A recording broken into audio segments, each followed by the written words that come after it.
Voice clear কিনা একটু জানাবেন সবাই, যে ভয়েসটা ক্লিয়ার কিনা।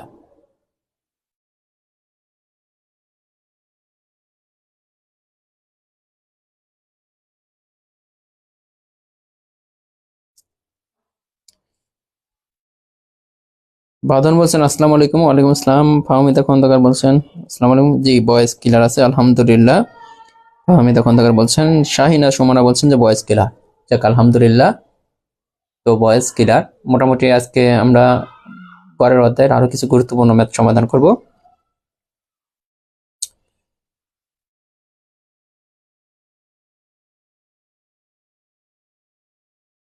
জি আলহামদুলিল্লাহ ভালো আছি।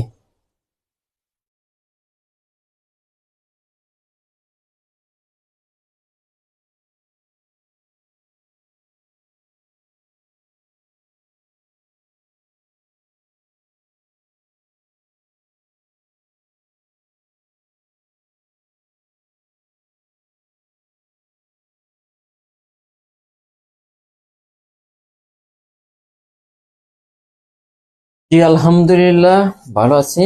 তো আমরা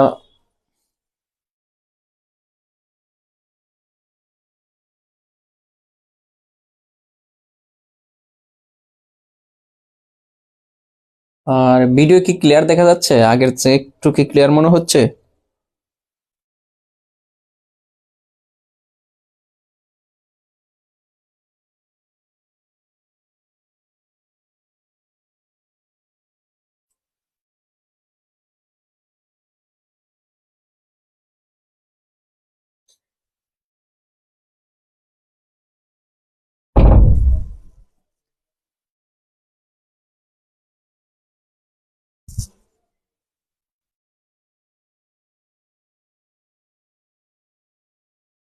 শুভদেব বলছেন ক্লাসের অপেক্ষা ছিলাম স্যার, আপনাকে দেখলেই ভালো লাগে, আলাদা একটা স্যার। ধন্যবাদ আপনাকে, অসংখ্য অসংখ্য ধন্যবাদ। জি দেখা যাচ্ছে।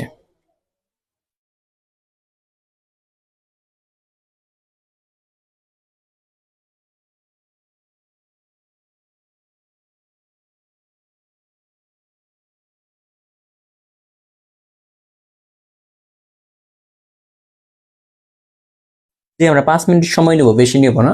আমরা গতকালকে বলেছিলাম যে ক্লাস হবে 6টা থেকে। আজকে সর্বোচ্চ আমরা লেট করতে পারি, বাট 6টা কয় পর্যন্ত? 6 পর্যন্ত আমরা লেট করতে পারি, 6টা 5 6 পর্যন্ত। তবে অন্য দিনের চেয়ে আজকে ভিডিওটা একটু ক্লিয়ার আসবে, আমরা ক্যামেরাটা চেঞ্জ করছি। ক্যামেরা চেঞ্জ করা হয়েছে বলতে, ক্যামেরা নিয়ে অনেকের অনেক কনফিউশন। তারপরে আমাদের আরো একটা মানে অনেক দামি একটা ক্যামেরা আমরা আনতেছি। এখন যে ক্যামেরাটা হচ্ছে, এটার থেকেও একটা দামি ক্যামেরা আমরা আনতেছি, যেটা বাংলাদেশে পাওয়া যায় না, ইন্ডিয়া থেকে আনা লাগতেছে। তো ওই ক্যামেরা হলে ভিডিও আরো ক্লিয়ার আসবে। না আর জুম করতে হবে না, তো জুম তো ঠিকই আছে, জুম চাইলে করে দেওয়া যায় আরেকটু হালকা একটু জুম করলে দেখে না ক্লিয়ার কিনা। ওকে, এইটুকু জুম আমরা করতে পারি।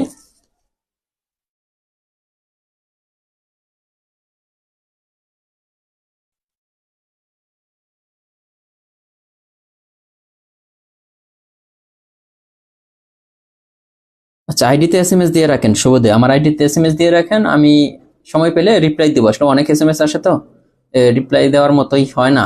তারপরেও আমরা চেষ্টা করবো এসএমএস দেওয়ার জন্য। ওলি আহমেদ বলছেন এখন মনে হচ্ছে গণিত সোজা। আপনাকে অসংখ্য ধন্যবাদ। একটা জিনিস মনে রাখবেন যে ম্যাথ না পারলে কিন্তু জব হবে না। ম্যাথ টোটালি ডিপেন্ড করে কিসের উপরে, মানে জব পাওয়া না পাওয়া ডিপেন্ড করে এই গণিতের উপরে। অনেক স্টুডেন্ট আছে অনেক ভালো, অন্য বিষয় অনেক ভালো পারেন, বাট ম্যাথের সমস্যা। এই জন্য বলবো যে ম্যাথের প্রতি জোর দেন। তাদের সময় আছে, অনেক আছে যে ভাই আমার 6 মাস সময় আছে, 1 বছর সময় আছে। আসলে কি করব, আগে তো তারা এইভাবে পড়ে নাই, পড়াশোনা করে নাই, এখানে এসে দেখতেছে যে না ম্যাথটা পারা যায়, বা ম্যাথ নিয়ে সমস্যা যখন হচ্ছে না, তখনই তারা চিন্তা করে ইস যদি হতো,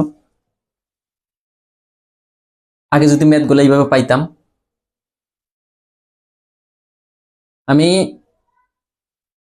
এই যে বাড়িতে গিয়েছিলাম, আর পরিচিত একজনই আমাদের এলাকার, উনি শিক্ষক, হাই স্কুলের টিচার। তো উনি বলতেছিল যে তন্ময়, মানে আগে যদি জানতাম যে এত সহজ করে ম্যাথ করা যায়, তাহলে আমাদের কিন্তু সরকারি জব অনেক আগে হতো। কারণ আমরা তো এজ ইউজুয়ালি ম্যাথ গুলা করতাম। উনি আমাকে বলতেছে যে আমার সম্পর্ক অনেক বড়, তো বলতেছে যে তুমি তো যে সুন্দর করে ম্যাথ বোঝাও। তো দেখা যাচ্ছে যে আমি কিন্তু ক্লাসগুলো দেখি, উনি আমার ক্লাসগুলো দেখে রেগুলার। উনি যদিও চাকরির এজ নাই, উনি হাই স্কুলে আছে, নিবন্ধন দিয়ে ঢুকছে। তো বলতেছে যে আগে যদি তোমার মতো করে কেউ ম্যাথ বোঝাইতো তাহলে আশা রাখতাম যে জব অনেক আগে হয়ে যেত আমার।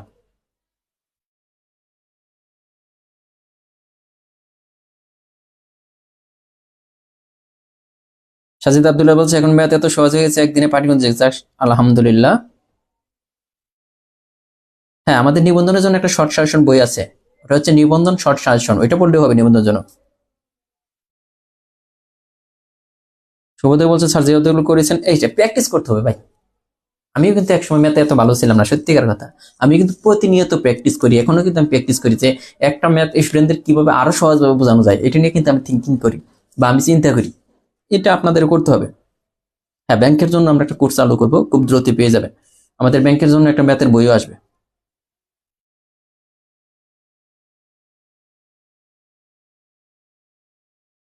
270 টাকা আমাদের নিবন্ধনের জন্য আলাদা একটা বই আছে, আপনারা চাইলে নিতে পারেন। নিবন্ধনের জন্য 270 টাকা।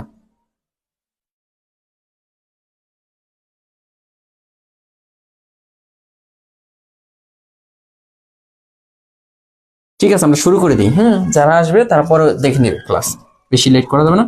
কারণ আমার তো নিবন্ধনের ক্লাস আছে কিন্তু আজকেও, ইংলিশ ক্লাস আছে। বলা আছে 5টি সংখ্যার গড় 15। তো প্রতিটি সংখ্যাকে 3 দ্বারা গুণ করলে নতুন সংখ্যাগুলোর গড় কত হবে? এই অঙ্কটা নর্মালি আমরা সহজভাবে করতে পারি। একটা টেকনিক হচ্ছে যে এই ধরনের অঙ্ক যদি আসে, এতগুলো সংখ্যার গড় এত, প্রতিটি সংখ্যাকে এত দ্বারা গুণ করলে সংখ্যাগুলোর নতুন সংখ্যাগুলোর গড় কত হবে, জাস্ট এটাকে এটা দ্বারা গুণ করলেই হয়ে যাবে। 15 × 3, এটা হচ্ছে 45। এখন আপনি বলতে পারেন যে ভাই এটা তো শর্টকাট বললেন, এটা কিভাবে আসলো? এই ধরনের অঙ্ক যদি আসে জাস্ট এইভাবে এটাকে এটা দ্বারা গুণ করলেই অ্যান্সারটা চলে আসবে। এখন এটা কিভাবে আসলো এটা বুঝতে হলে একটু গভীরে যাইতে হবে যে গড় কিভাবে 45 হচ্ছে। এখানে বলছে 5টি সংখ্যার গড়, কয়টা সংখ্যা দেখেন খেয়াল করবেন, যে 5টি সংখ্যার গড় হচ্ছে 15। 5টা সংখ্যার, এখন প্রতিটি সংখ্যাকে 3 দ্বারা গুণ করতেছে। 5টা সংখ্যার প্রত্যেকটাকে, তাহলে 5টা সংখ্যার প্রত্যেকটাকে 3 দ্বারা গুণ করলে টোটাল সংখ্যা হয়ে যাচ্ছে কত? 15। তার মানে 15টা সংখ্যার গড় হচ্ছে 15। এখানে সংখ্যা 15, সংখ্যা কিন্তু 15 হয়ে গেছে। 5-এর থেকে ছিল কয়টা সংখ্যা? সংখ্যা ছিল 5টা, কিন্তু বলতেছে প্রত্যেকটা সংখ্যাকে 3 দ্বারা গুণ করা হলে সংখ্যার পরিমাণ হয়ে যাচ্ছে 15টা। তার মানে 15টা সংখ্যার গড় হচ্ছে। তো তাহলে 15টা সংখ্যার সমষ্টি কত হবে? 15 × 15 মানে 225। তার মানে 15টা সংখ্যার গড় হচ্ছে 225। এখন বলতেছে তাহলে নতুন সংখ্যাগুলোর গড় কত হবে? নতুন সংখ্যাগুলোর গড় বলতে এখানে সংখ্যা কিন্তু 15 না, আমরা 15 হয়ে গেল কিভাবে? আমরা এটা বের করলাম। টোটাল সংখ্যা কয়টা ছিল? টোটাল সংখ্যা ছিল কিন্তু 5টাই। তাহলে যোগফল হয়ে যাচ্ছে 225, আর সংখ্যা কিন্তু আমাদের 5টাই ছিল। প্রত্যেকটাকে 3 দ্বারা গুণ করছে, এটা বলতেছে সংখ্যার পরিমাণ বাড়া নাই। তাহলে 4×5 = 20, এই যে 5×5 = 25, এই যে 45 কিন্তু হয়ে যায়। এখান থেকে কিন্তু আসছে। এই অঙ্কটা অনেকের কাছে একটু জটিল মনে হতে পারে। এই অঙ্কটা অনেকের কাছে মানে যে যে এইটুকু বোঝা অনেকের কাছে জটিল মনে হতে পারে। এই জন্য আমি বলবো যে এটাই মনে রাখেন, এই ধরনের অঙ্ক আসলে সহজ হিসাব, এটাকে এটা দ্বারা গুণ করে দিবেন। 3×15 কত? 45। এখন পরীক্ষায় তো এটা নাও আসতে পারে। পরীক্ষায় মনে করুন যে এরকম আসছে যে এখানে আসছে যে 10টি, 5টির জায়গায় কি আছে? 10টি সংখ্যার গড় দেওয়া আছে, 10টি সংখ্যার গড় দেওয়া আছে, দিলাম 5। প্রতিটি সংখ্যাকে 2 এর জায়গায় যদি 3-এর জায়গায় 2 দ্বারা গুণ করলে নতুন সংখ্যাগুলোর গড় কত হবে? তাহলে অ্যান্সার কত হবে? দেখেন তো, 10টি সংখ্যার গড় দেওয়া আছে 5, এবং প্রতিটি সংখ্যাকে কয় দ্বারা? 2 দ্বারা গুণ করলে নতুন সংখ্যাগুলোর গড় কত হবে? নতুন সংখ্যাগুলোর গড় কত হবে? তাহলে নতুন সংখ্যাগুলোর গড় সহজ, জাস্ট এই দুইটা আমরা মাল্টিপ্লাই করে দেবো। 5×2 = 10ই হবে নতুন সংখ্যাগুলোর গড়। এটা আমি এক্সাম্পল দিয়ে বুঝালাম। হ্যাঁ, এই অঙ্কগুলো পরীক্ষায় আসে। এরপরের অঙ্কটা আছে দেখেন, যে 8 জনের একটি দলে 65 কেজি ওজনের একজনের পরিবর্তে নতুন একজন যোগ দেয়, তাদের গড় ওজন এত কেজি বেড়ে যায়। নতুন ব্যক্তির ওজন কত? নতুন ব্যক্তির ওজন কত? এক একজনে এক এক অ্যান্সার বলছেন, কি এক অবস্থা! আরেকবার কি দুইটা জাস্ট গুণ করবেন, এখানে আরেকবার বলার তো কিচ্ছু আসে না, যায় আসে না, জাস্ট দুইটা সংখ্যা গুণ করে দিবেন। বাইরে ভাই, এটা আরেকবার আমি কি করব বলেন?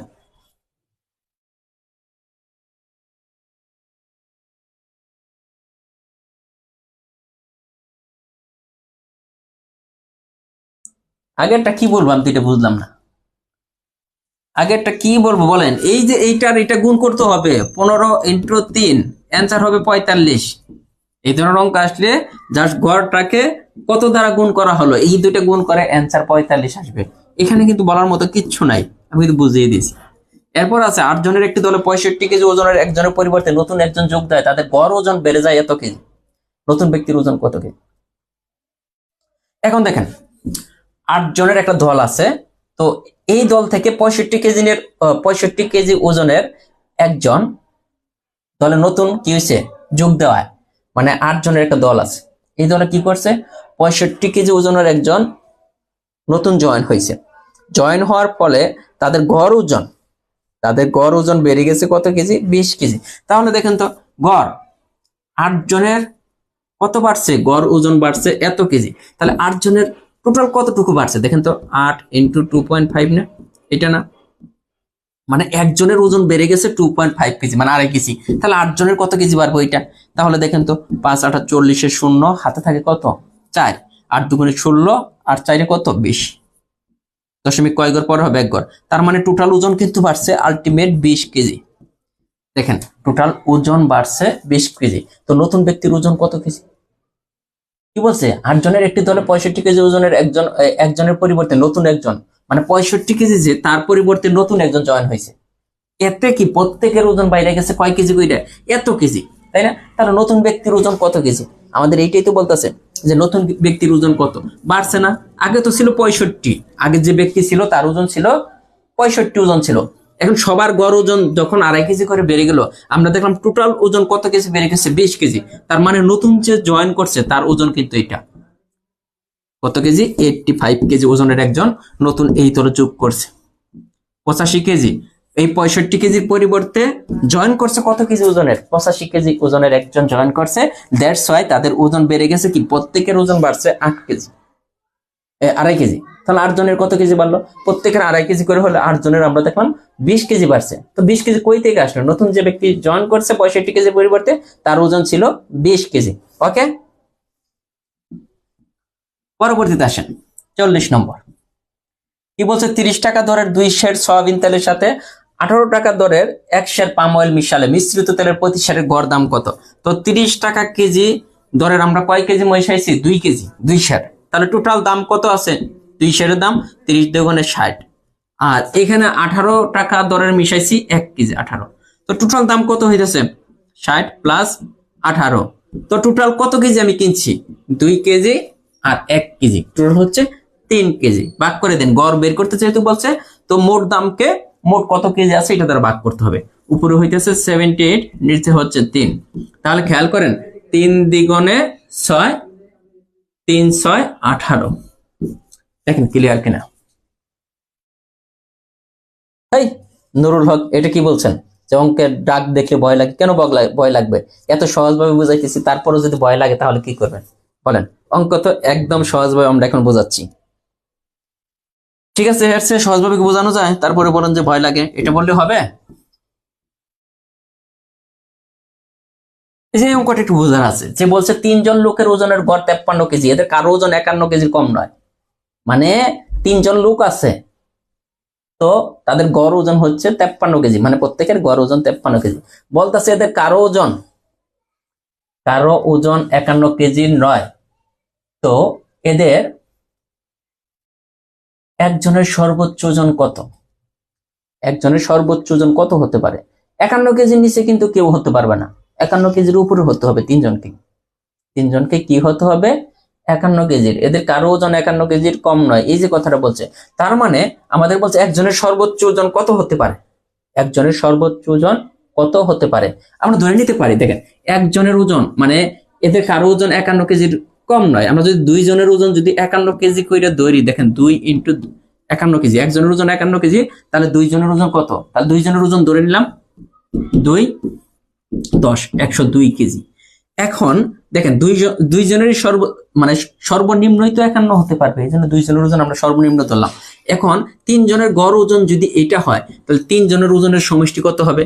53 ইন্টু 3 টোটাল ওজন, তাহলে 3 3 9, 3 5 15। তার মানে 3 জনের টোটাল ওজন এত কেজি। আমরা 2 জনের ওজন আমরা সর্বনিম্ন ওজন বের করে নিলাম।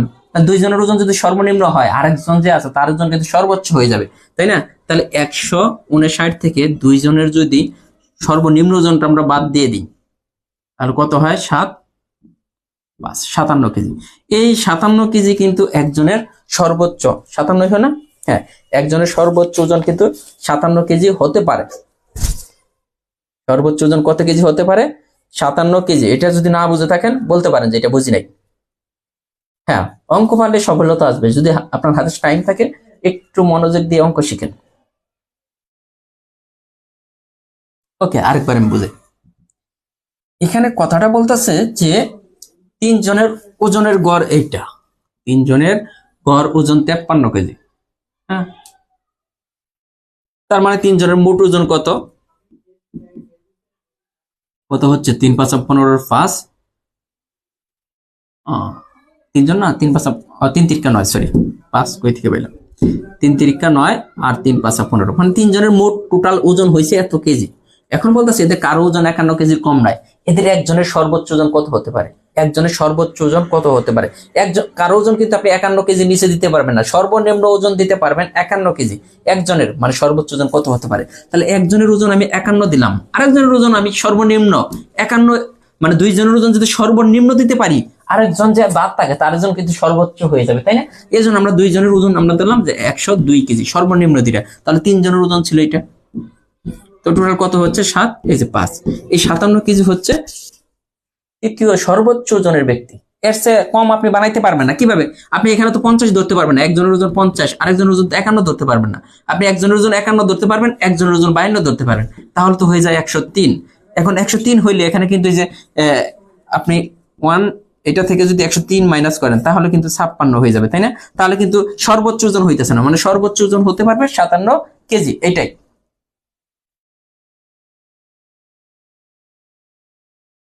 সানাউল্লাহ বলছেন আমাদের জন্য আরেকটা কোর্স চালু করেন যেটা স্লো হবে। ভাইয়া, জব ম্যাথ কি? আচ্ছা, এর চেয়ে সহজ স্লো ভাবে কিভাবে করা হবে একটু যদি আমাকে বলতেন, তাহলে প্রতিদিন 5 থেকে 6টা অঙ্ক করতে হবে।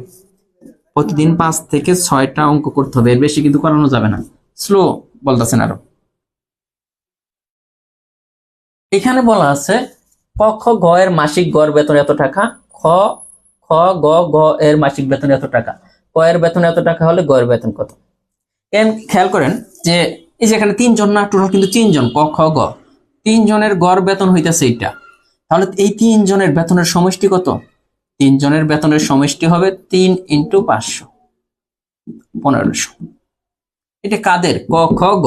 তাহলে ক খ এর তিনজনের বেতনের যোগফল এটা, আবার এদের তিনজন, এটা তিনজন না টোটাল, তিনজনের বেতনের গড় এত, তাহলে তিনজনের বেতনের সমষ্টি হবে এটা। তাহলে কত হচ্ছে? 0, 3 5 15, 5 3 4 12 আর 1350।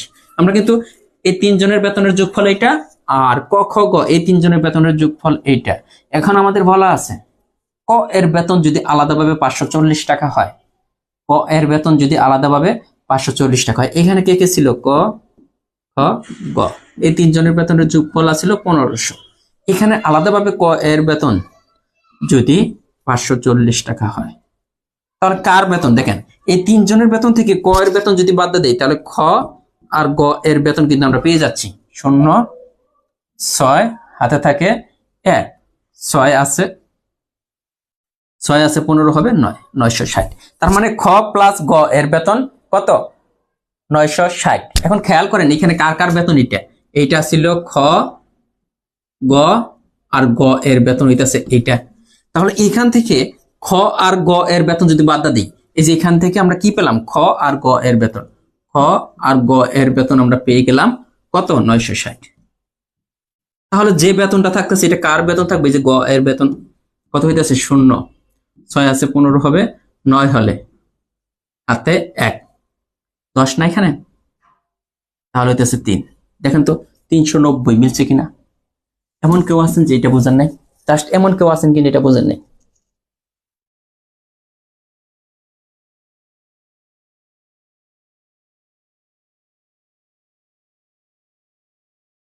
দেখেন সহজ জিনিস, ক খ গ এর বেতন দেওয়া আছে।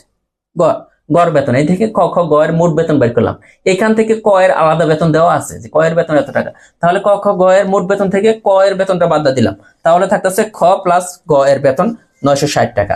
এখন আমরা আবার এইদিকে দেখছি খ গ গ এর বেতন 1350, এখান থেকে খ প্লাস গ এর বেতন বাদ দিয়ে দিলে যার বেতন থাকতেছে, এটা কার বেতন? এই যে গ এর বেতন, যার বেতন চেয়েছে।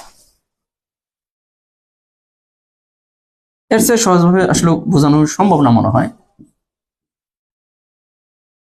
এটা আপনারা করেন তো দেখি কে কে পারেন। ক ও খ এর মানের গড় মানে মান, ক ও খ এর গড় মান 9 এবং গ এর মান 12 হলে ক খ গ এর মানের গড় কত? দেখি কে কে পারেন এটা। শনিবার কিসের পরীক্ষা নেব ভাইয়া? শনিবার না, হ্যাঁ পরীক্ষা হবে, কারণ সেকেন্ড ধাপে তো আমরা রবিবারে পরীক্ষা নেব। জান 2 দিন টাইম দেব, রবিবারে পরীক্ষা নেব। আমরা যে কয় অধ্যায় শেষ করছি এদের উপরে রবিবারে পরীক্ষা। শামীম পাঠান বলছেন যে স্যার আপনার মতে তো সহজ করে ভেঙে ভেঙে কেউ বোঝান। আমি চেষ্টা করি, সত্যিকার কথা আমি যতটুকু পারি এটা আপনাদের মানে শেখানোর চেষ্টা করি, মানে বোঝানোর চেষ্টা করি। তারপর আমারও ত্রুটি আছে বা আমারও তো লিমিটেশন আছে, আমি তো একদম সর্বজান্তা না, কিন্তু আমি চেষ্টা করি যে কিভাবে স্টুডেন্টদের মাঝে এই জিনিসটা আমি সহজভাবে উপস্থাপন করতে পারবো। ফারহানা আক্তার ফিসা, নামটা কিন্তু সুন্দর, লাস্টের টুকু। ফারহানা আক্তার ফিসা বলছেন আমার কমেন্ট পড়েন নাই ভাইয়া কোনোদিন, যাক আজকে পড়ে দিছি। সবাই পারছেন এটা, তাই না? এটা একটু খেয়াল করবেন, ক খ গ এর না, ক খ এর মানের গড় এটা, মানে 2 জন আছে, 2 জনের মানের গড় এত, তাহলে 2 জনের মানের সমষ্টি কত হবে? 2 × 9 18। আবার খ এর মান তো সরাসরি দেওয়াই আছে, খ এর মান 12 হলে ক খ গ এর গড় মান কত? তাহলে কি আছে? ক প্লাস খ প্লাস গ, এটার গড় মান বের করতে বলছে না, তাহলে কয়জন? টোটাল 3 জন, 3 দ্বারা ভাগ করতে হবে। তাহলে আমরা ক প্লাস খ, দেখেন ক প্লাস খ এই মানটা কার? এই মানটা হচ্ছে ক প্লাস খ এর মান হচ্ছে 18, তাহলে ক প্লাস খ এর পরিবর্তে আমরা 18 লিখতে পারি। আর গ যেটা দেখেন গ এর আলাদাভাবে দেওয়া আছে 12, নিচে কত? 3, তাহলে উপরে কত হবে? 30, যেহেতু গড় মান বের করতে বলতেছে তাহলে কিন্তু 10 অ্যান্সার। অনেকেই পারছেন। প্রাইমারিতে একটা ম্যাথের জন্য ফ্রি ক্লাস নেবেন, ওকে ঠিক আছে, ক্লিয়ার এটা? ওকে, টপিকের নাম জানিয়ে দেব, তার আগে একটু লিখে দিবেন যে আমরা কোন কোন অধ্যায় করছি। আমার কিন্তু মনে নাই, মানে আমার এলোমেলো হয়ে যাচ্ছে যে এইখানে কি করাইলাম, নিবন্ধন বেসে কি করাইলাম, আমার ফ্রি বেসে কোন অধ্যায় করে গেছে, মনে হইতেছে সব বেসে সব করেই ফেলছে, এরকম মনে হচ্ছে।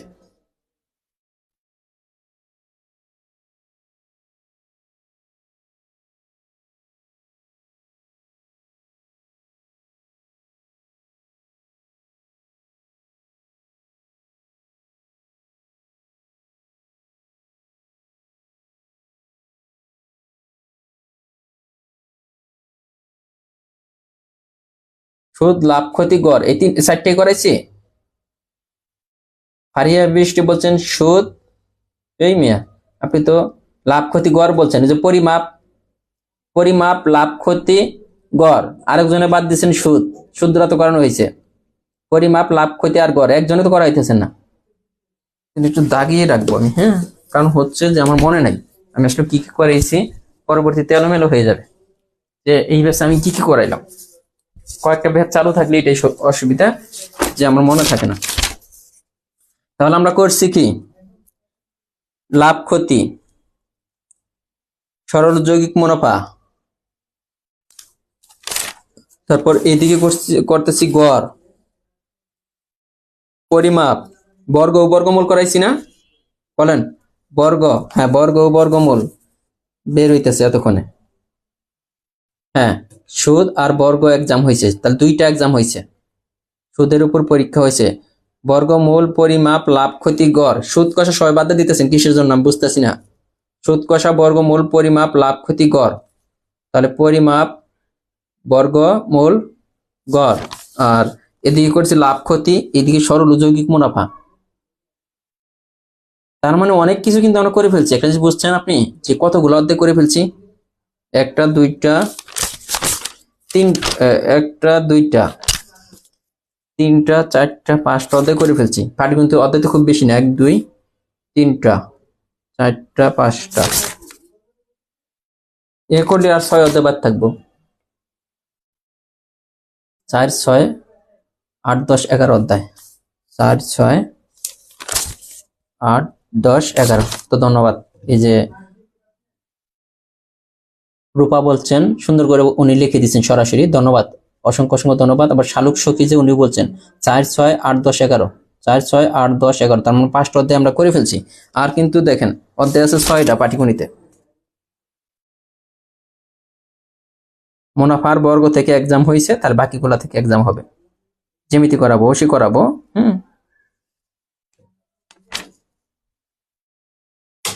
ঠিক আছে, আমরা পরবর্তী অঙ্কটা করি, কেমন?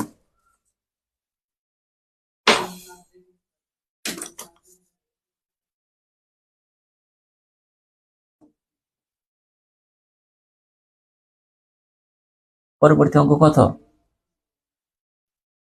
44। হ্যাঁ, 44 কি বলছে? এক দোকানদার 12 দিনে এত টাকা আয় করেন, প্রথম 4 দিনে গড়ে এত টাকা এবং বাকি 3 গুলোতে গড়ে এত টাকা আয় করেন। বাকি 3 গুলোর গড় আয় কত টাকা হবে? সহজ হিসাব। তো বলতেছে 12 দিনে আয় করে এত টাকা, 12 দিনে আয় করে এত টাকা, প্রথম 4 দিন গড় আয়। এখন দেখেন 12 দিনে তো এত টাকা আয় করছে, ভালো কথা, টোটাল এত টাকা সে আয় করছে 12 দিনে। বলতেছে এর মধ্যে প্রথম যে 4 দিন, ওই 4 দিনে গড়ে আয় করছে এত টাকা। তো 4 দিনে মোট কত টাকা আয় করছে? 4 × 40, তাই না? গুণ করলেই কিন্তু বের হয়ে যাবে। 4 4 কত আসে? 4 4 16, 160 টাকা। তার মানে দেখেন এক দোকানদার, তার মানে 12 দিনে আয় করতেছে 504 টাকা, আর প্রথম 4 দিনে আয় করতেছে টোটাল কত টাকা? 160 টাকা। 4 দিনে আয় করতেছে 160 টাকা। তো বাদ থাকে কয় দিন? 8 দিনে আয় করে কত টাকা? দেখেন 4 4 3, তার মানে বাকি যে 8 দিন, এই যে বাকি কয় দিন? বাকি 8 দিনে সে টোটাল আয় করতেছে 344 টাকা। বাকি 8 দিনে টোটাল আয় করতেছে 344 টাকা। বলছে যে গড় আয় কত? গড় আয় মানে কি? একদিনের আয় কত? গড় আয় মানে একদিনে। তাহলে 8 দিনে যদি 344 টাকা আয় করে, তাহলে একদিনে কত হবে? এই যে 4 8 কত? 32, তাই না? 4 8 32 থাকে 2, 3 8 24। উল্টাপাল্টা হয়ে গেল লেখেন লেখা। ওকে 43 না, ঠিক আছে। তাহলে দেখেন যে একদিনে তার আয় কিন্তু 43, এটা কিন্তু প্রাইভেটে আসছে। সীমা সাহা বলছেন অনেক বই কেটে গেছে, তবে ফাঁকি দিয়ে লাভ ক্ষতি শেষ করলাম না। ফাঁকি কিন্তু আমাকে দেন নাই, নিজেই ফাঁকিতে পড়ে গেছেন।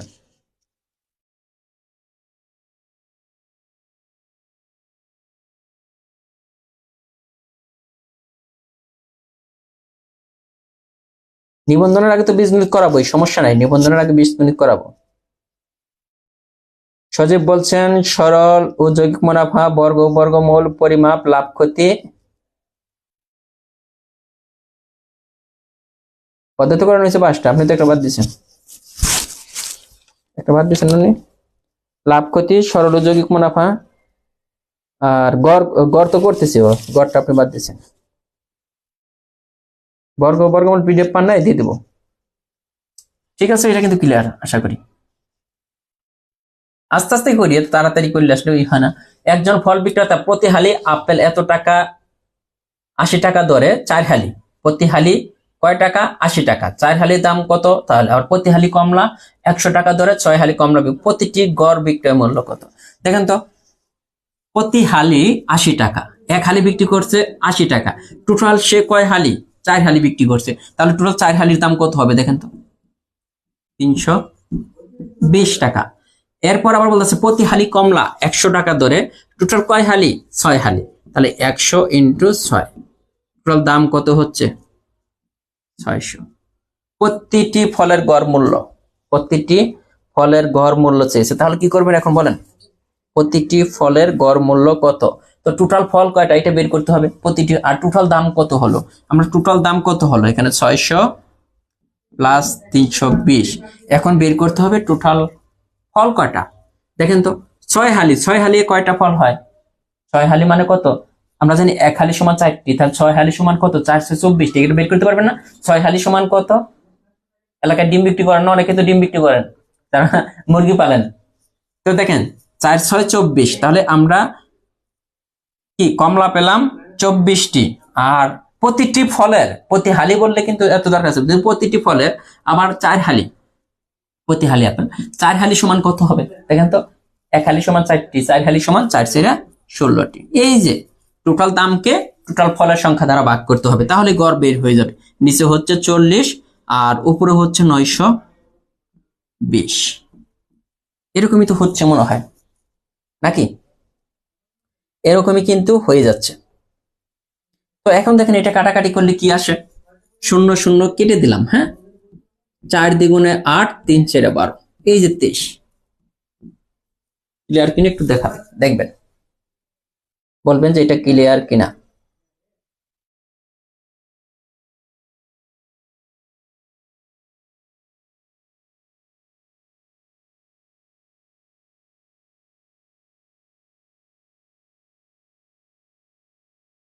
ছোটবেলায় তো অনেকে ডিম বিক্রি করছেন, আমি নিজেই তো মনে হয় ছোটবেলায় ডিম বিক্রি করছি আম্মুর কাছ থেকে নিয়ে।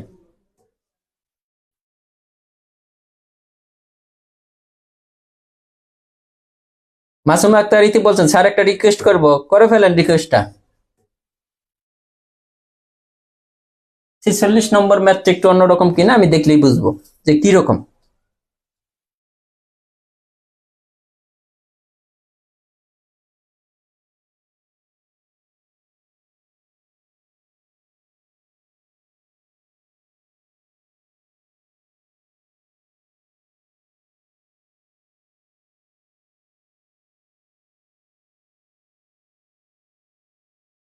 আরিফ আহমেদ, পোল্ট্রি ফার্ম আছে 2টা, যাক আপনি তো স্বাবলম্বী তাহলে।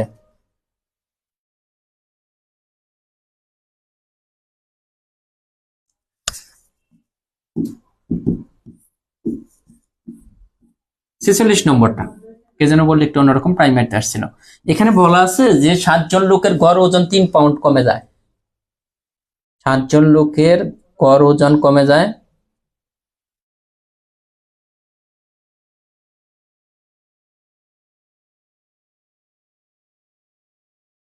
নিবন্ধনের বই যারা অর্ডার করতে চান এই নম্বর অর্ডার করতে পারেন, 01754896763। আমাদের যে শর্ট সাজেশন আছে নিবন্ধনের, গত নিবন্ধনে কিন্তু এই শর্ট সাজেশন থেকে অনেক মার্ক কমন ছিল, ছোট একটা বই, 01754896763, অথবা নিকটস্থ লাইব্রেরি তো পাবেন। জান্নাত বা কে বলছেন মুরগি নাই, বিড়াল মুরগির বাচ্চা নিয়ে যায়। অনেকেরই তো দেখা যায় পোল্ট্রি ফার্ম আছে, হ্যাঁ।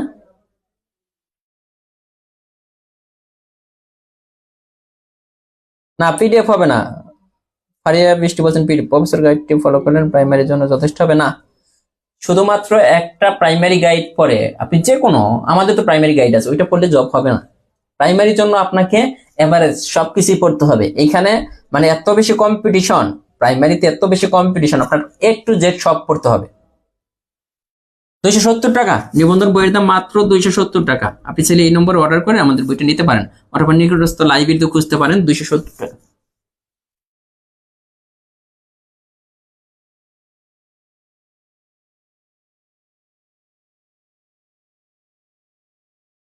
হ্যাঁ, অমিত শাহ বলছেন বেশি করে প্র্যাকটিস করলে অবশ্যই আমার মতো পারবেন। এগুলো দেখেন কত সহজ ভাবে বুঝিয়ে দিচ্ছে না। আমরা কিন্তু ছোটবেলায় কিন্তু এত সহজ করে, মানে আমরা যখন জব প্রিপারেশন তখন কিন্তু এত সহজ করে বুঝতে পারি নাই। আর প্রত্যেকটা ম্যাথ আপনাকে ধরে ধরে বোঝানো হচ্ছে, তারপরে যদি না পারেন তাহলে কি করার বলেন। ম্যাথের জন্য জব ম্যাথ, ম্যাথের জন্য এই বই, এই বইয়ের বাইরে কিচ্ছু পড়তে হবে না। জব ম্যাথ যে বইটার কথা আমরা বলি সব সময়, একটা বই। প্রাইমারি প্রথম ধাপে কিন্তু 20টাই কমন। 2022 সালে যে প্রাইমারি পরীক্ষা ছিল ওইখানে কিন্তু সব কমন। 2018 সালেও কিন্তু আমাদের সাজেশন ছিল, তখন বই ছিল না, তখনও কিন্তু সব কমন ছিল। এই ছোট বই থেকে আপনার আহামরি বড় বই পড়তে হবে না, কিন্তু এই বইটা শেষ করতে হবে টোটালি ম্যাথের জন্য। জিকে সাথে কি বই অ্যাড করব স্যার? জি স্যার, সাথে কি, সাথে আর কিছু লাগবে না স্যার। আপনি মেয়েদের কমেন্ট পড়েন বেশি কেন, আমরা কি দোষ করলাম? একটা জিনিস খেয়াল করেন, আমাদের এখানে এই ব্যাচে আমি বলি আপনাকে, আপনার কথা যেটা মনে হচ্ছে ব্যাপারটা ওইরকম না, ব্যাপারটা হচ্ছে উল্টা। এখানে 1600 প্লাস স্টুডেন্ট আছে। একটা জিনিস খেয়াল করবেন যে মেয়েরা কত সিরিয়াল। এই 1600-র মধ্যে সর্বোচ্চ হলে 200 থেকে 300 জন ছেলে, আর বাকি সবই মেয়ে। এই 1600 এর মধ্যে আমাদের যে জরিপে যেটা বলে যে 300 বাদ দিই, বাকি 1300 হচ্ছে মেয়ে। 1300 বাদ দেন, 1200 ধরেন, আর 400 ধরেন ছেলে। 1200 হচ্ছে মেয়ে আমার এই কোর্সে, 400 যদি ছেলে হয়, এটা অনুপাতে নিয়ে আসেন, এটা অনুপাতে নিয়ে আসেন। 00 কাটেন, এই 00 কাটেন, অনুপাতের অঙ্ক করি, 3:1 হইতাছে। মানে একটা মেয়ে আর 3টা ছেলে এই কোর্সে, একটা মেয়ে 3টা ছেলে। সমস্যাটা হচ্ছে কি, তার মানে কমেন্টও কিন্তু এইভাবে পড়তে হবে যে 3টা মেয়ের কমেন্ট আর একটা ছেলের কমেন্ট। যেখানে 3টা মেয়ের কমেন্ট পড়বো, সেখানে একটা ছেলের কমেন্ট পড়তে হবে। হিসাবে তো তাই আসে, তাই না? ওই যে চাকরি যেভাবে যে অনুপাতে দিচ্ছে আপনাদের, তো আমার কোর্সে তো মেয়ের সংখ্যা অনেক বেশি, মানে সবই মেয়ে প্রায়, 2-1 জন ছেলে বাদে। তো একটা জিনিস খেয়াল করে দেখেন, এই যে 3জন মেয়ের কমেন্ট যখন সামনে আসে, এর মধ্যে আসে একজন ছেলের কমেন্ট সামনে আসে আমার সামনে। তো আমি যখন 3টা মেয়ের কমেন্ট পড়ি আর মাঝখান থেকে একটা ছেলের আসে, একটা ছেলের পড়ি, তখন আপনার নর্মালি মনে হচ্ছে কি আপনার ব্রেন কাজ করতেছে, ভাইয়া শুধু মেয়েদের কমেন্ট পড়তেছে। ব্যাপারটা কিন্তু এরকম না। ব্যাপারটা হচ্ছে এখানে যে অনুপাতে চলে আসেন, যে এখানে কমেন্টের দিক থেকে দেখেন, আপনি একটু খেয়াল, মানে একটু তাকায় দেখেন, আপনি নিজেও একটু কমেন্টের দিকে তাকায় দেখেন যে কয়টা মেয়ের কমেন্ট আর কয়টা ছেলের কমেন্ট। আমি তো এখানে তাকালে শুধু মেয়েদের কমেন্ট দেখি, ছেলেদের কমেন্ট হঠাৎ হঠাৎ করে 2-1টা, যেমন এই যে একজন আছে, কে কে কমেন্ট করে ছেলেদের মধ্যে, আমি বলে দিই, ছেলেদের মধ্যে যে শুভদে, ওর কমেন্টটা পড়া হয় কারণ ও অনেক কমেন্ট করে। তারপরে সজীব সরকার, সেও অনেক কমেন্ট করে। হ্যাঁ, এমডি রফিকুল ইসলাম বলছে স্যার আপনার বোঝানো তুলনা হয় না, সে কিন্তু কমেন্ট করে না, আজকে করছে। এমডি রানা, এরা কিন্তু কমেন্ট করে না, মেয়েদের সংখ্যা বেশি, আপনার কি দোষ? হ্যাঁ হ্যাঁ,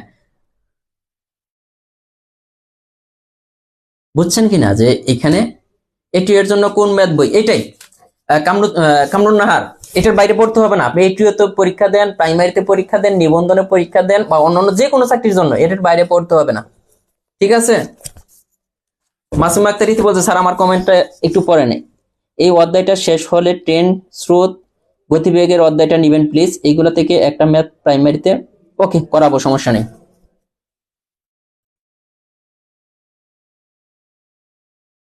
রুদ্র আহমেদ বলছেন আমাদের স্যার আমি কমেন্ট করি নাই, আমার কমেন্টটা তো পড়েন না। ঠিক আছে, হ্যাঁ চলেন ম্যাথ করি। এই অঙ্কটা দেখেন, যে অঙ্কটা আছে যে 7 জন লোকের গড় ওজন 3 পাউন্ড কমে যায় যখন 10 স্টোন ওজনের একজন লোকের পরিবর্তে নতুন একজন যোগদান করে, নতুন লোকটির ওজন কত? আগে একটা অঙ্ক করছিলাম সেম নিয়মে, এখানে শুধু স্টোন আর পাউন্ডে চলে আসছে। একটা জিনিস মনে রাখি আমরা, 1 স্টোন সমান 14 পাউন্ড। 1 স্টোন, এটা সময় লাগবো, হ্যাঁ, স্টোন সমান 14 পাউন্ড, এটা লাগবে আমাদের। 1 স্টোন সমান কত পাউন্ড? 14 পাউন্ড। এখানে বলছে 7 জন লোকের গড় ওজন 3 পাউন্ড কমে যায়। গড় ওজন, 7 জনের গড় ওজন কমতেছে 3 পাউন্ড, তার মানে 7 জনের টোটাল ওজন কমতেছে কয় পাউন্ড? দেখেন তো, 7 জনের গড় ওজন যদি 3 পাউন্ড করে, তাহলে 7 জনের মোট ওজন কমতেছে, গুণ করতে হবে না, টোটালটা বের করতে হলে 21 পাউন্ড। এখন খেয়াল করেন আমাদের ওজনটা, অ্যান্সার আছে স্টোনে, হ্যাঁ, স্টোনে নিতে হবে, পাউন্ডটাকে স্টোনে নিতে হলে 1 স্টোন সমান 14 পাউন্ড, 1 স্টোন সমান 14 পাউন্ড, তার মানে 21টাকে আপনার কয় দ্বারা ভাগ করতে হবে? 14 দিয়ে ভাগ করলে এটি স্টোনে চলে গেল, এত পাউন্ড। 21 ভাগ 14 সমান হচ্ছে কত পাউন্ড। তার মানে কাটাকাটি যদি করেন, দেখেন একটু খেয়াল করবেন, 2 আর এখানে হচ্ছে 3, তার মানে 1.5 পাউন্ড, 1.5 স্টোন, এত স্টোন। এখন এই যে এই পর্যন্ত যদি পারেন তাহলে তো অঙ্ক হয়েই গেল, এই পর্যন্ত পারলে অঙ্ক হয়ে গেল। এখন দেখেন ওজন কমে গেছিল না? বলছিল কি অঙ্কটা এই পর্যন্ত আমরা করলাম, করার পর একটু ম্যাথের দিকে তাকাই, 7 জন লোকের গড় ওজন এত পাউন্ড কমে যায়। এত পাউন্ড কমে মানে সরাসরি এইভাবে বলতে পারতো 7 জন লোকের টোটাল ওজন কি, টোটাল এত স্টোন কমে যায়, টোটাল ওজন এত স্টোন কমে যায়।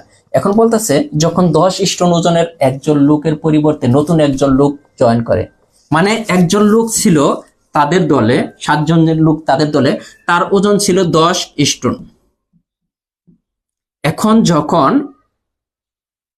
নতুন একজন জয়েন করছে, এই 10 স্টোন ওজনের লোকের পরিবর্তে এখানে নতুন একজন জয়েন করছে, নতুন একজন জয়েন করছে জয়েন করার পর কি হয়েছে, টোটাল ওজন কমে গেছে কত স্টোন, টোটাল ওজন কমে গেছে 1.5 স্টোন।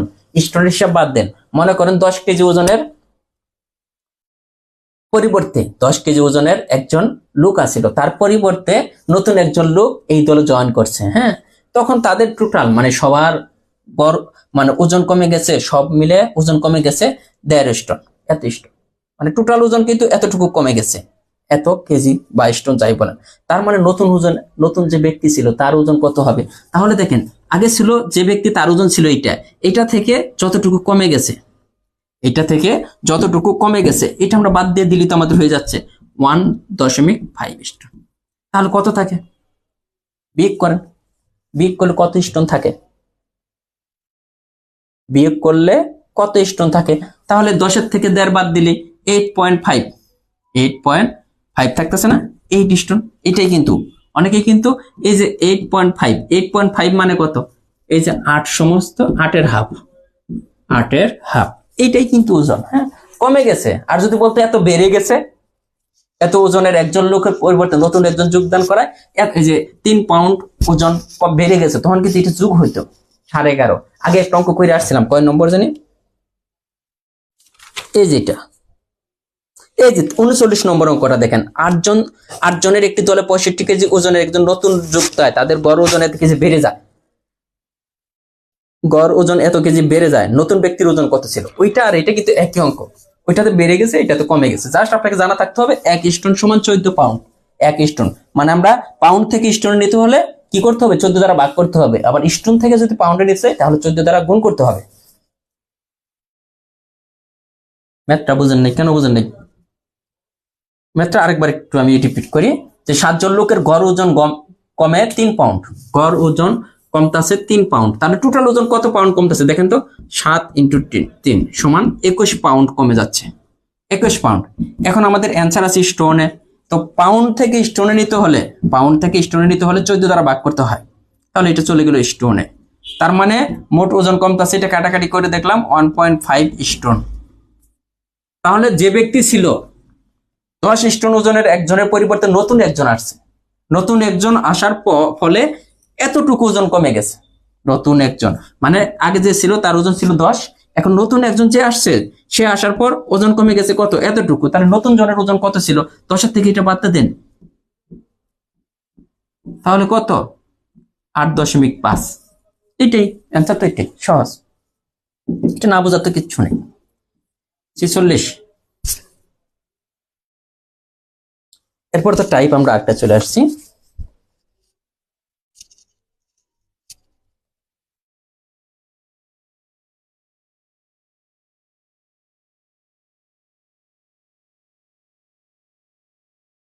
এখানে খেয়াল করেন এই অঙ্কটা একটা টেকনিক আমাদের, এটা প্রাইমারিতে আসছিল 2022-এ, বলা আছে 5টি ক্রমিক বিজোড় সংখ্যার গড় 55, শেষ দুইটির গড় কত।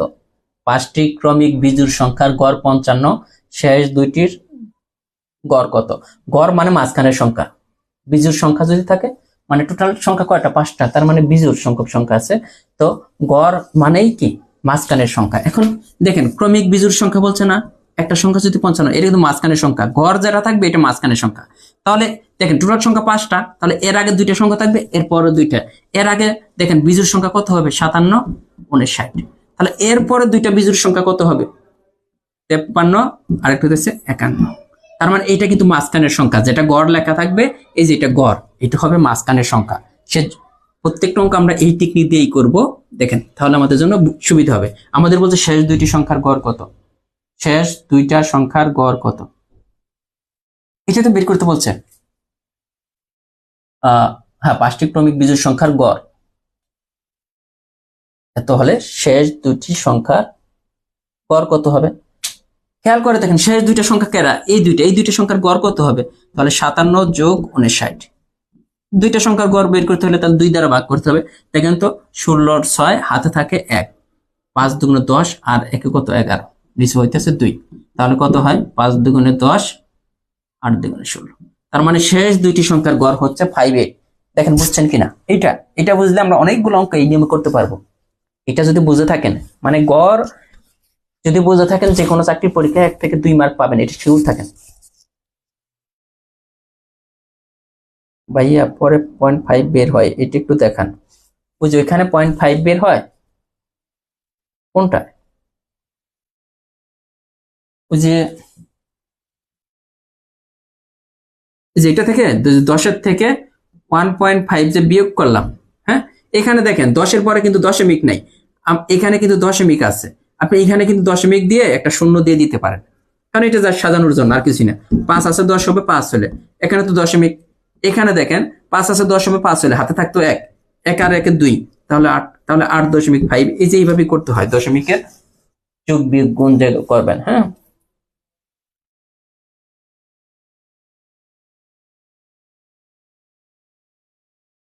48 নম্বর দেখেন, পাঁচটি ক্রমিক সংখ্যার গড় 12, সবচেয়ে ছোট বড় সংখ্যার সমষ্টি কত? আগের মতই না, পাঁচটি ক্রমিক সংখ্যার গড়, তাহলে গড় মানে এটা মাঝখানের সংখ্যা টোটাল। এখানে কিন্তু ক্রমিক জোড় বা বিজোড় বল নাই, বলছে ক্রমিক সংখ্যা। ক্রমিক সংখ্যা মানে একটার পরে, তাহলে আরেকটা সংখ্যা হবে 13, আরেকটা সংখ্যা হবে 14। তাহলে এই যে এটা তো মাঝখানের সংখ্যা, এর আগের সংখ্যা কত হবে? একটা 11, আরেকটা হবে 10। তার মানে টোটাল 5টা সংখ্যা কিন্তু আমরা পেয়ে গেলাম, 10, 11, 12, 13, 14। এখন বলছে সবচেয়ে ছোট ও বড় সংখ্যার সমষ্টি কত? সবচেয়ে ছোট সংখ্যা কোনটা? এটা। সবচেয়ে বড় সংখ্যা কোনটা? এটা। এই দুইটার যোগফল আমাদের চেয়েছে, অঙ্কে যা চাবে তাই, তাই না? 24। দেখেন এগুলা কি আপনার মুখস্থ করতে হবে বা মনে রাখতে হবে? কিচ্ছু না, দুই একবার করবেন, দুই একবার করবেন।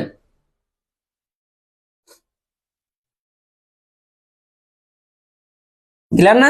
ক্লিয়ার। বুঝতে হবে এখানে ক্রমিক জোড় সংখ্যা বলছে না, ক্রমিক সংখ্যা বলছে না, নাকি ক্রমিক বিজোড় সংখ্যা বলছে। যা বলবো এটাই করবেন। এখানে দেখেন পরপর সাজানো 5টি সংখ্যার গাণিতিক গড়। পরপর সাজানো বলতে কি বোঝায়? ক্রমিক সংখ্যা পরপর সাজানো। আগের অঙ্কটা আর এটা কিনা, যে পরপর সাজানো 5টি সংখ্যার গাণিতিক গড় 12 হলে ক্ষুদ্রতম সংখ্যা বৃহত্তম সংখ্যার যোগফল কোনটি? এটা করেন, এটা করেন।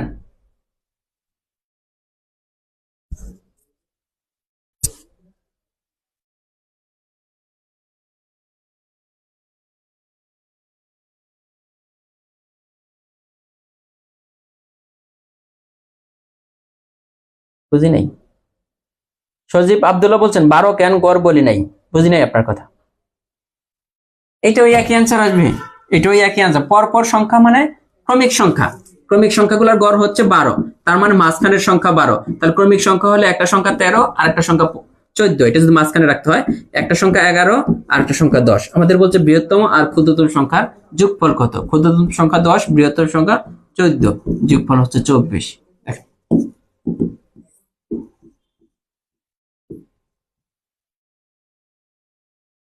এটা দেখেন 6টি ক্রমিক পূর্ণ সংখ্যার প্রথম তিনটির গড় এত হলে শেষ তিনটির যোগফল কত? এটা আমরা আগেই করাইছি, আগের ক্লাস যারা করেন নাই তারা করে নেবেন, এটা আগেই করাইছি। হ্যাঁ, ওইখানে ছিল অঙ্কটা রিপিট আমাদের বইয়ে, এটা আগে করছি। তারপরে যে এইটাও আগে করছি, রিপিট গুলো আর না করি। হ্যাঁ, এখন চলে আসেন যে কোন এক স্থানের সপ্তাহের গড় তাপমাত্রা 30°C, প্রথম 3 দিনে গড় তাপমাত্রা এত এবং শেষ দিনে গড় তাপমাত্রা হলে চতুর্থ দিনের তাপমাত্রা কত? সবাই পারবেন আশা করি। যে কোন এক স্থানের সপ্তাহের মানে 7 দিনের গড় তাপমাত্রা এত, প্রথম 3 দিনের গড় তাপমাত্রা এত হবে, শেষ 3 দিনের গড়। তো প্রথম 3 দিনের গড় তাপমাত্রা যদি 28 হয়, প্রথম কয় দিনের? 3 দিনের গড় তাপমাত্রা, 3 দিন না, গড় তাপমাত্রা 28, তাহলে 3 দিনের টোটাল তাপমাত্রা কত? প্রথম 3 দিনের দেখেন তো, 3 8 24 4, হাতে থাকে 2, 3 2 6 আর 2 8, প্রথম 3 দিন। এবং শেষ 3 দিনের গড় তাপমাত্রা 29, তাহলে শেষ 3 দিনের টোটাল তাপমাত্রা কত? খেয়াল করেন তো, 3 নং 27 7, হাতে থাকে, ও এখানে কিন্তু আমরা ভুল করছি। হ্যাঁ, 3 8 24 4, হাতে থাকে 2, 3 2 6 আর 2 হবে 8। এটা আবার এখানে 3 নং 27 7, হাতে থাকে 2, 3 2 6 আর 8। তার মানে দেখেন ব্যাপারটা কি হচ্ছে, যে কোন এক স্থানে সপ্তাহের গড় তাপমাত্রা 7 দিনের গড় তাপমাত্রা, এখানে কিন্তু সপ্তাহের গড় তাপমাত্রা মানে কি 7 দিনের তাপমাত্রা এত, তাহলে 7 দিনের মোট তাপমাত্রা কত? 210। 7 দিনের মোট তাপমাত্রা 210। এখন প্রথম 3 দিনের তাপমাত্রা পাইলাম 84, আবার শেষ 3 দিনের তাপমাত্রা পেলাম 87। তাহলে টোটাল 6 দিনের তাপমাত্রা আমরা কত পাচ্ছি? 11 এর 1, হাতে থাকে 1 আর 2 16 আর 1 17, 171। তো দেখেন তো 7 দিনের টোটাল তাপমাত্রা পেলাম 210, আর 6 দিনের তাপমাত্রা পেলাম 171। তার মানে মাঝখানে একদিন, যে দিনটা বাদ আছে, তার তাপমাত্রা কত? 71 যদি হয়ে যায় 210 থেকে 9 হাতে থাকে 1 3, 39°C, তাই হয়েছে না? এখন দেখেন এটা কে বোঝা নাই, এইটাই হচ্ছে চতুর্থ দিন, যে দিনটা বাদ আছে ওই দিনের তাপমাত্রা কিন্তু এইটাই। তার মানে 6 দিনের তাপমাত্রা আমাদের দেওয়া আছে। প্রথমে বলছিল সপ্তাহের গড় তাপমাত্রা, মানে একদিনের তাপমাত্রা 30, তারপর 7 দিনের তাপমাত্রা টোটাল দেখলাম 210। আবার আমরা দেখলাম এর মধ্যে ভাগ ভাগ করে দিছে। প্রথম 3 দিনের তাপমাত্রা হচ্ছে 28, তাহলে প্রথম 3 দিনের তাপমাত্রা সমষ্টি কত? এই যে 84। শেষ 3 দিনের তাপমাত্রা গড় তাপমাত্রা 29, তাহলে শেষ 3 দিনের টোটাল তাপমাত্রা 87। তাহলে 6 দিনের তাপমাত্রা এত আর 7 দিনের তাপমাত্রা এত।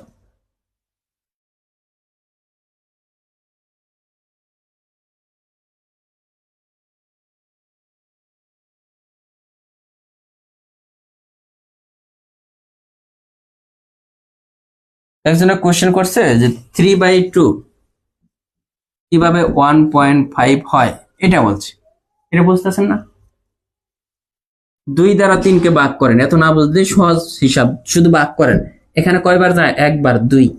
এখানে বিয়োগ করলে থাকে 1, একের মধ্যে তো 2 যায় না, এখানে একটা দশমিক হবে, তারপর একটা শূন্য দিতে পারবেন, তাহলে কি হয়? 5 দ্বিগুণে 10। এখন বুঝছেন কিনা দেখেন, এটা কিন্তু বাচ্চাদের অঙ্ক, ছোটবেলায় আমরা করছি। না 49 করানো হয়েছে, 49 আর করাবো না। হ্যাঁ, আগের ক্লাস না দেখলে কোশ্চেন দেখে নেবেন, সময় তো নষ্ট করতে পারবো না আমি।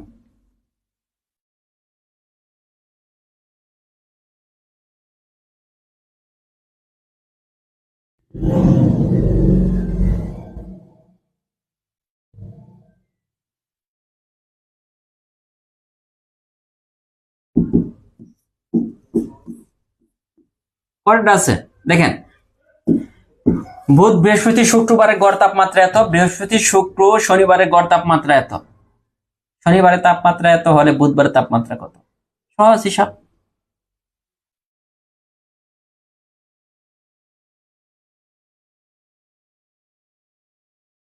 এটা জিনিস খেয়াল করেন, যে অঙ্কটা আমরা যদি একটা জিনিস খেয়াল করি, বুধ বৃহস্পতি শুক্রবারের গড় তাপমাত্রা মানে 3 দিনের গড় তাপমাত্রা এত। 3 দিন, কোন 3 দিন? বুধ বৃহস্পতি শুক্র, এই 3 দিনের গড় তাপমাত্রা এত। তাহলে 3 দিনের তাপমাত্রার যোগফল কত? 3 × 40°, 120। কোন 3 দিন? বুধ বৃহস্পতি শুক্র। আবার আছে কোন দিন? বুধ শুক্র শনিবারের গড় তাপমাত্রা কত? 41। তাহলে এই কয়দিনের তাপমাত্রা, এদের তাপমাত্রা টোটাল তাপমাত্রা কত ছিল? 41 না? 41°C। তাহলে 3 দিনের তাপমাত্রা 41, তাহলে 3 দিনের তাপমাত্রার সমষ্টি কত? 41 × 3, তাহলে 3 অক্ষে 3, 3 4 12। এইটা গেল ভালো কথা, এটা কিন্তু আমরা পেয়ে গেলাম। এখন বলতেছে শনিবারের তাপমাত্রা আলাদাভাবে দেওয়া আছে। শনিবার কোথায় আছে একটু খেয়াল করতে হবে। এই সিরিয়ালে কিন্তু বৃহস্পতি শুক্র শনি, এখানে কিন্তু শনিবার আছে। তাহলে শনিবারটা কার মধ্যে? এখানে যেটা পেলাম আমরা, দেখেন বৃহস্পতি শুক্র আর একটা হইতেছে শনি, এই এদের টোটাল তাপমাত্রা হইতেছে 123, তাই হয় না? 123। এখন শুধু শনিবারের তাপমাত্রাটা আমাদের আলাদাভাবে দেওয়া আছে। শনিবারের তাপমাত্রা 42°C। এই যে শনিবারের তাপমাত্রা, এখান থেকে শনিবারের তাপমাত্রা দেওয়া আছে 42°। তো তাহলে আমরা শনিবারেরটা বাদ দিই, তাহলে আমরা শনিবারেরটা বাদ দিই, শনিবারটা যদি বিয়োগ করে দিই, তাহলে কে কার কার তাপমাত্রা পাবো? বৃহস্পতি আর শুক্রবারের তাপমাত্রা পাইতেছি। বিয়োগ করেন, 1 4 আছে, 12 হবে, কয় হলে? 8 হলে 81°C। এটা কার? বৃহস্পতি আর শুক্রর তাপমাত্রা। বৃহস্পতি আর শুক্রবারের তাপমাত্রা আমরা পাইতেছি 81, কিন্তু এখানে আমরা পাইছিলাম কার কার তাপমাত্রা? দেখেন তো, বুধ বৃহস্পতি আর শুক্র, এদের টোটাল তাপমাত্রা পাইছিলাম, এই 3 দিনের টোটাল তাপমাত্রা পাইছিলাম 120। এর মধ্যে বৃহস্পতি আর শুক্রবারের তাপমাত্রা আমরা জানি আলাদাভাবে। এই বৃহস্পতি আর শুক্রবারের তাপমাত্রা আলাদাভাবে যদি 81° বাদ দিই, যে তাপমাত্রাটা পড়ে থাকবে এটা কার তাপমাত্রা? বুধের তাপমাত্রা। তো বুধের তাপমাত্রা কত? 9 হাতে 1, 9 আছে 12 হবে 3, 39°C। এটা কার তাপমাত্রা? এটা তো বুধবারের তাপমাত্রা যেটা পেলাম। আর এই অঙ্কটা করার জন্য আরেকটা সহজ টেকনিক আছে। এই অঙ্কটা এত কিছু করা লাগে না, কিভাবে করা যায় একটু খেয়াল করেন। যে বলছে বুধ বৃহস্পতি শুক্রবারের গড় তাপমাত্রা, এটা না? গড় তাপমাত্রা মানে কি? এটা কার তাপমাত্রা হবে? গড় যেহেতু বলছে, এটা তার মাঝখানের, এটা কার কার হবে? গড় মানে তো মাঝখানেরটা, মাঝখানে কে ছিল? বৃহস্পতি। এটা বৃহস্পতির তাপমাত্রা। মাঝখানেটা বৃহস্পতি, হ্যাঁ, তাহলে মাঝখানেটা যদি বৃহস্পতি হয় তাহলে শুক্রবার যেটা, এটা তো এরপর একটা, তাই না? তাহলে শুক্রবারের হবে 41। আর তাহলে আমাদের বুধবারের তাপমাত্রা একদিন আগে, তাহলে 1 ডিগ্রি কম হয়ে এটা হবে 39 না? গড় যদি 40 হয়, গড় যদি 40 হয় তাহলে এটা 39, এটা 41। এখন আপনি আরেকটা জিনিস খেয়াল করতে পারেন, এখানে কিন্তু বলছেন বৃহস্পতি শুক্র শনিবারের গড় তাপমাত্রা, বৃহস্পতি শুক্র শনি আরেকটা দেওয়া আছে না, বৃহস্পতি, তার মানে এইটা কার গড় তাপমাত্রা? মাঝখানেরটা, মাঝখানের হইতেছে 40, সরি 41। তার মানে আমরা এখানেও কিন্তু বলতে পারি এই 41 যে এটা কার মাঝখানে যাচ্ছে, এটা হইতেছে শুক্রবারের তাপমাত্রা। তাহলে আর কে? শুক্রবারের পরে আছে শনিবার, শনিবারের তাপমাত্রা তাহলে কত হবে? দেখেন শনিবারের তাপমাত্রা তাহলে হইতেছে 42, তাই না? তাহলে বৃহস্পতিবারের তাপমাত্রা কত হয়? বৃহস্পতিবারের এই যে এখানে দেওয়া আছে, তাহলে বৃহস্পতিবারের তাপমাত্রা কিন্তু 40। এখানে কিন্তু আপনি কিন্তু এই 40 ডিগ্রি সেন্টিগ্রেড, দেখেন এইখানেও 40 ডিগ্রি সেন্টিগ্রেড, এইখানেও, তারপর আমরা টোটাল সপ্তাহের তাপমাত্রা কিন্তু আপনি পেয়ে যাচ্ছেন এখান থেকে। ঠিক আছে, আপনি চাইলে এইভাবেও এটা বের করতে পারেন, এত চিন্তা করা লাগবে না, সরাসরি এখানে তাকাইলে বুধবারের তাপমাত্রা আমরা পেয়ে যাব। বাইরের নম্বর বলছে রবিবার থেকে শনিবার পর্যন্ত কোন স্থানের গড় বৃষ্টিপাত এত সেন্টিমিটার, 3 সেন্টিমিটার। অমিত শাহ বলছেন এই ম্যাথগুলা অনেক সহজ স্যার, আমার ননদ আসছে তাই ক্লাস থেকে বের হয়ে যাচ্ছে। হ্যাঁ, ননদকে ভালো করে আপ্যায়ন করেন, যার যেটা ভালো লাগে ওইটা করবেন। এটা কিন্তু প্রাইমারিতে আসছে যে রবিবার থেকে শনিবার, রবিবার থেকে শনিবার কয়দিন হয়? রবিবার থেকে শনিবার কয়দিন হয় বলেন? 7 দিন হয় না? রবিবার থেকে শনিবার টোটাল 7 দিন। তো রবিবার থেকে শনিবার মানে 7 দিনের গড় তাপমাত্রা যদি এইটা হয়, তাহলে 7 দিনের তাপমাত্রার মোট টোটাল তাপমাত্রা কত হবে? 7 দিনের টোটাল তাপমাত্রা, তাহলে 7 × 3, এই যে 21 হবে, 21 ডিগ্রি সেন্টিগ্রেড। এবং রবিবার থেকে শুক্রবার, রবিবার থেকে শুক্রবার পর্যন্ত বৃষ্টিপাত কত? গড় বৃষ্টিপাত হইতেছে কি 2 ডিগ্রি সেন্টিগ্রেড। রবিবার থেকে কি বার? শুক্রবার। তো রবিবার থেকে শুক্রবার পর্যন্ত কয়দিন হয় দেখেন তো? রবিবার থেকে শুক্রবার টোটাল কয়দিন হয়? রবিবার থেকে শুক্রবার টোটাল 6 দিন। 6 দিনের এই যে রবিবার থেকে কয় কি বার? শুক্রবার, এই 6 দিনের গড় তাপমাত্রা বলতেছে 2 ডিগ্রি সেন্টিগ্রেড। তাহলে এই 6 দিনের টোটাল তাপমাত্রা কত হবে? 6 × 2 টোটাল হচ্ছে 12।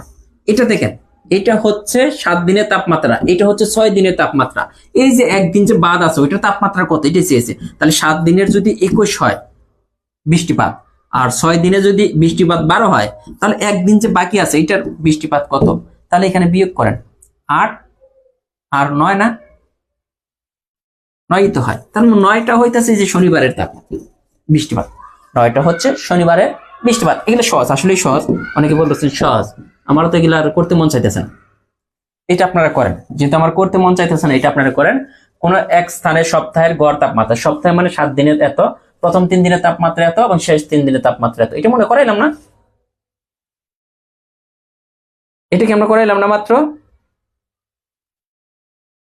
এই অঙ্কটা তো মনে হয় মাত্র করলাম।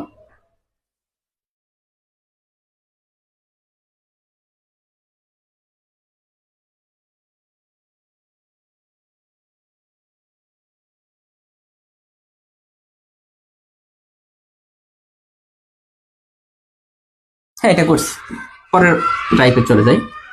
এখানে বলতেছে দেখেন যে জুলাই মাসের দৈনিক বৃষ্টিপাতের গড় এত সেন্টিমিটার ছিল, ওই মাসের মোট বৃষ্টিপাতের পরিমাণ কত? সহজ হিসাব, জুলাই মাস কয় দিনে এটাকে বের করতে হবে। জুলাই মাস হচ্ছে 31 দিনে, এটা যদি জানেন তাহলে অঙ্কটা পারবেন। আমরা কিন্তু অনেকে জানি না জুলাই মাস কয় দিনে বা প্রতিটা মাস কয় দিনে এটা। তাহলে আমরা জানি জুলাই মাসে 31 দিনে, তার মানে জুলাই মাসের গড় বৃষ্টিপাত এটা, তার মানে 31 দিনের গড় বৃষ্টিপাত এত। তো এই মাসের মোট বৃষ্টিপাতের পরিমাণ কত? মোট বৃষ্টিপাতের পরিমাণ বের করতে হলে 31 ইন্টু এই যে 65 গুণ করে দেয়, 31 × 65, এটা গুণ করলে এরকম আসবে 20, 15। কয় ঘর পরে দশমিক ছিল? 2 ঘর পরে, তার মানে এটা কিন্তু অ্যান্সার।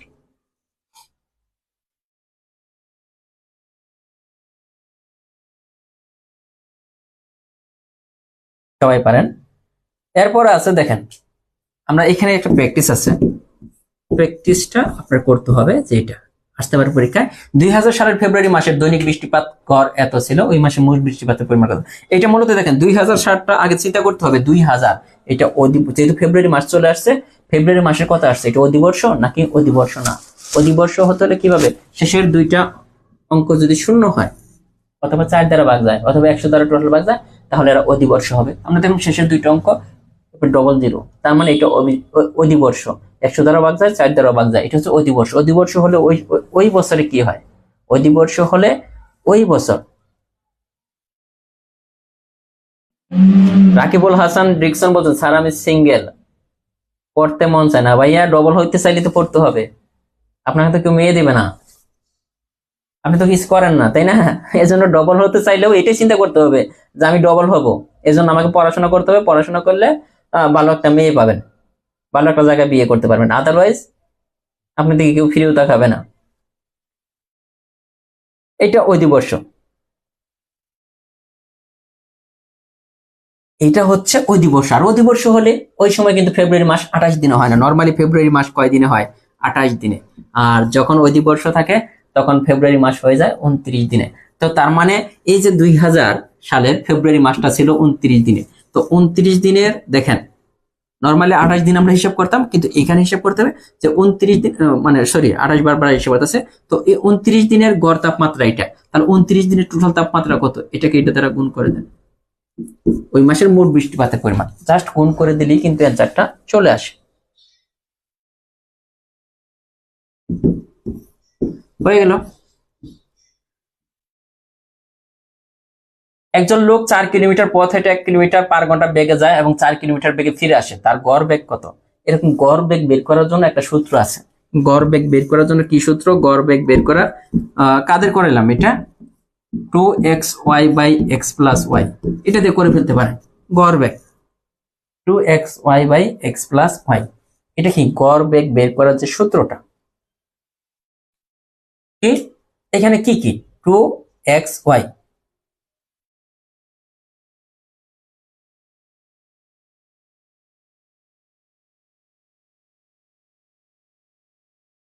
2 ইন্টু, এখানে দেখেন এখানে xy এর মান কোনটা হবে।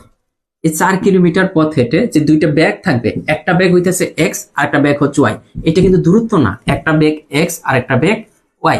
তো এখানে দেখেন 2 ইন্টু এটা কত, একটা ব্যাগ 1 আর একটা ব্যাগ কত 4, এই 4টা কিন্তু, আর নিচে হবে কি ব্যাগ দুইটার যোগফল 1 প্লাস 4, তার মানে কত হচ্ছে 8/5। এখন এইটা যদি আপনি ভাগ না করতে পারেন, আপনি এইভাবে ভাগ করতে পারেন, এই যে এইভাবে, তাই একবার এখানে 5 থাকে 3.056, এই যে 1.6, এটা কিন্তু 28তম বিসিএস এর প্রশ্ন। এগুলো নর্মালি রিটেন আসে না এই ধরনের অঙ্ক কখনো। আপনি পরেরটাও একই নিয়মে দেখেন, এই যে গড় বেগ চেয়েছি, ঘন্টায় গড় বেগ কত। আসিফ অফিসে যাওয়ার সময় অর্ধেক দূরত্ব 5 কিলোমিটার বেগে যায় এবং বাকি অর্ধেক দূরত্ব ঘন্টায় 3 কিলোমিটার বেগে অতিক্রম করে। হ্যাঁ, সব গড় বেগ বের করবেন এটা দিয়ে। হ্যাঁ, তাহলে এটা কি হবে, সূত্রটা 2xy/x+y। তাহলে এখানে কত হবে, 2 ইন্টু দেখেন 5 ইন্টু 3, নিচে হইতেছে 5 প্লাস 3, তাহলে কত হচ্ছে 3 5 15, 15 দুগুণে 30, এই 30 কে 8 দ্বারা ভাগ করে, তাহলে কত হয় 15 আর 4 আছে, 15 4 আছে। এটা সহজ, এগুলো আগে করানো হয়েছে কয়েকবার।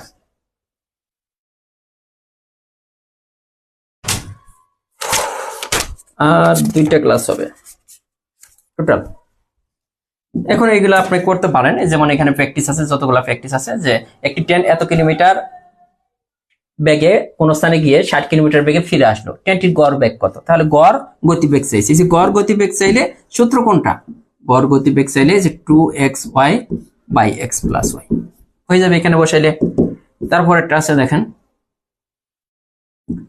এক ব্যক্তি স্রোতের অনুকূলে নৌকা বেয়ে এত কিলোমিটার গেল এবং ঘন্টায় 6 কিলোমিটার বেগে যাত্রাস্থানে ফিরে এলো, যাতায়াতে তার গড় গতিবেগ কত। দেখেন গড় গতিবেগ চাইছে, তার মানে 2xy/x+y।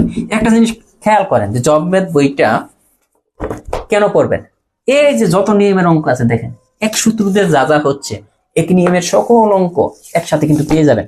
এইভাবে করলে কিন্তু আপনার ম্যাথ মনে থাকবে। যেমন একটা নিয়ম করলাম, এই নিয়মে আরো 5টা প্র্যাকটিস করলাম, তাহলে ব্যাপারটা কি হচ্ছে যে এই নিয়মে যা যা আছে আপনি কিন্তু পেরে যাচ্ছেন। আলাদা আলাদা ভাবে প্রত্যেকটা ম্যাথের জন্য আলাদা আলাদা ভাবে করা লাগতেছে না। ঠিক আছে,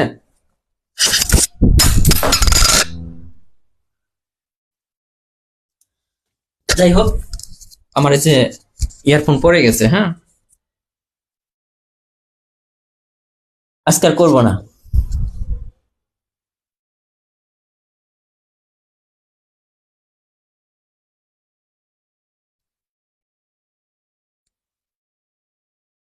হ্যাঁ, নৌকা স্রোতের চ্যাপ্টার আছে, তখনও করাবো এই অঙ্কগুলো, এখন আমি কিছু দেখাই দিলাম। হ্যাঁ, আজকে আর করাবো না। আমার মানে মাইক্রোফোন পড়ে গেছে, মাইক্রোফোনের গার্ডটাও খুলে গেছে, এটা লাগাতে হবে। ঠিক আছে, অবশ্যই ক্লাস কেমন লাগলো অবশ্যই জানাবেন। আচ্ছা, ক্লাসটা কেমন ছিল? আমরা যে ঘরের অধ্যায়গুলো করতেছি, আপনার কি মনে হচ্ছে যে আমরা কঠিন কোনো ম্যাথ করতেছি? না, দুই অধ্যায়, মানে প্রত্যেকটা অধ্যায়ে হয়তো 5-7টা ম্যাথ কঠিন থাকে। আর কঠিন ম্যাথ গুলো কিন্তু সব সময় আসে না, মাঝে মাঝে আসে। এই জন্য কঠিন গুলো আমরা করব, সহজ গুলাও করবো, যাতে জব ম্যাথের প্রাইস মাত্র 290 টাকা। এই একটা বই পড়লে আপনি যে কোনো চাকরির জন্য হয়ে যাবে। অবশ্য নেক্সট এডিশনের বইটার দাম 350 টাকা হয়ে যাবে, মানে নেক্সট এডিশন যখন আসবে তখন 350, কারণ এই বইয়ে আমাদের একদম সীমিত লাভ হয়। এত বড়, মানে দেখেন বইয়ের পেজ, কয়েক পেজ দিয়ে 550 পেজের একটা বই, বা তার কোনো বই এত কমে পাবেন না। মানে এটার মধ্যে আমাদের কিন্তু কাগজের দাম বেড়ে গেছে, কিন্তু আমরা দাম কিন্তু আগেরটাই রাখছি, মানে 290 টাকা এত বড় সাইজের একটা বই। নেক্সট এডিশন ইনশাল্লাহ 350 টাকা দাম হয়ে যাবে। নিবন্ধনের আগে বই শেষ করার চেষ্টা করব, ঠিক আছে? কালকে ক্লাস হবে না, কালকে ক্লাস হবে না, ওকে? কারণ কালকে পরের দিন তো প্রাইমারি পরীক্ষা, কালকে ক্লাস আমরা অফ রাখবো। আর আজকে কিন্তু নিবন্ধনের ক্লাস আছে, যারা নিবন্ধন আছেন তাদের জন্য আজকে ইংলিশ ক্লাস, ইংলিশ ক্লাস অবশ্যই করবেন।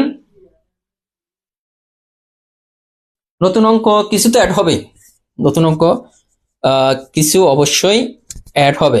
শনিবার, হ্যাঁ আবার শনিবার ক্লাস, আর সম্ভবত রবিবার পরীক্ষা নিব, পরীক্ষার ডেট দিয়ে দেবো, কোন কোন অধ্যায়ের উপর পরীক্ষা নেবো ওইটা আমরা দিয়ে দেবো। হ্যাঁ, এক্সামের এই যে সাজেদা আক্তার বলছেন যে আমি হ্যাঁ অবশ্যই বলে দেবো, স্যার দাম বাড়িয়ে দেন না, কষ্ট, কারণ না দাম না বাড়াইলে তো হবে না। এই বই আমরা মানে 250 টাকা দিয়েও করতে পারবো না নেক্সট, মানে যখন আমরা বইটা ছাপাবো, তো এই জন্য দাম বাড়াতে হবে বাধ্য হয়ে। হ্যাঁ, ইংলিশে পেইড কোর্স অবশ্যই পাবেন। ঠিক আছে, ভালো থাকবেন, অবশ্যই অবশ্যই দোয়া করি সবার জন্য। আর যারা সেকেন্ড ধাপের পরীক্ষার্থী তাদের জন্য অবশ্যই শুভকামনা রইল। আল্লাহ হাফেজ।